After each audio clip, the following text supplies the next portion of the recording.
Gavumenti ya Uganda etadde envumbo ku bitavu by'ebibiina by'obwannakyewa bibiri, ekibiina ekya National NGO Forum n'ekya Uganda Women Network ng'ebirumiriza okuvujjirira ebikolwa eby'ekitujju. Akawunta z'ebitongole bino ezisiddwako envumbo zibadde mu banka eya Absa, Standard Chartered Bank ne KCB Bank Uganda. Senkulu w'ekitongole kya gavumenti ekivunaanyizibwa ku ketta n'okulondoola enkozesa y'ensimbi ki Financial Intelligence Authority Sidin Asubo agambye nti alipoota y'ebitongole byabwe ebikessi yakakasizza nti ddala bano babadde bakukuta nga baliko ebikolwa eby'ekitujju mu bateeka ensimbi. Sidin Asubo ensonga agambye nti yazikwasizza ssaabawabi wa gavumenti era omwogezi w'ekitongole ekyo Irene Nakimbugwe akasizza nti ensonga zaatuusiddwa dda mu ofiisi yaabwe n'asuubiza nti bagenda zikwasa ekitongole kya poliisi ekinoonyereza ku misango CID kyongere okubinoonyerezaako. Ku poliisi mu department ya CID banoonyereze kwezi ensonga eziyabadde yeekwasa obujulizi bwe bunaaba kwe buli nga fayiro tugisoma bupya nga tulyoka tugiweereza mu kkooti. Abakulembeze b'ababazzi abakolera ku mabbali g'oluguudo wali ensambi okwolekera ekitebe ky'Amerika mu Uganda bagumizza ababazzi bannaabwe nti enteekateeka ez'okubasengula okuva mu kifo kino okudda mu kirala zitambula bukwakku. Bano abasukka mu 2,000 abeegattira mu kibiina ekya Nsambya Carpentry and Craft Training Agency bamaze ekiseera nga bakolera ku mabbali g'oluguudo wabula gavumenti erina enteekateeka y'okuyisaawo oluguudo lw'omu bbanga nga kirabise okubataataaganya. Givuddeko bano Pulezidenti Museveni yabakyalira ne yeeyama okubagulira ettaka mu kifo ekirala n'okubazimbira bye banaasengukira. Mu kiseera kino ekifo ekiri ku yiika 6 e Mutungo ku luguudo olwa Entebbe Express Highway kizimbibwa wabula ababazzi abamu beemulugunya nti nsalesale yabaweebwa ekitongole kya UNRA okusenguka wakuggwako ng'ekifo ekyo ekipya tekinnaggwa.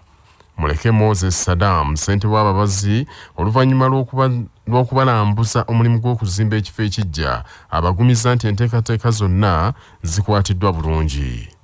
Ba contractors bagamba bano bagenda kuzimbirawo omwaka mulamba ng'omwaka ogugenda kuggwako ndoza mu gw'omunaana mu gw'omwenda omwaka ogujja naye ate UNRA ng'eyagala bo bazimba flyover waliwo tukolera nga beetaaga tulabike nti tuvaawo mu bwangu basobole okubaako kye tukola. Ensonga eyo twagikwatako era ne twogeraganya era UNRA nekkiriza etufacilitating kubanga ffe tukolera mu road reserve nga tebatucompensating wabula batuyambeko basobole okutulisettlinga era ettaka liri adjacent na wane ettaka lyaffe lino we riri mu maaso awo UNRA yakkiriza okutupangisa ebbanga lya mwaka mulamba tulabike nti tusettlinga awo oluvannyuma tujja okuva tujje mu ttaka lyaffe lino.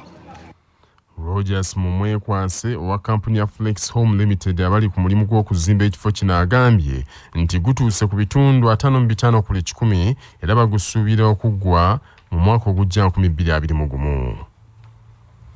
Norbert Ariho omukuumi wa Robert Kyagulanyi Ssentamu Bobi Wine yeesimbyewo okuba President nga mukuumi we obwannannyini asimbiddwa mu kkooti e Kayunga n'aggulwako emisango 3 omuli ogw'okukuma mu bantu omuliro okweyisa mu ngeri y'ekigayaavu eyinza okuvaako obulwadde bwa COVID-19 okusaasaana n'okusangibwa n'ekyambalo ekyefaananyiza eky'eggye lya UPDF.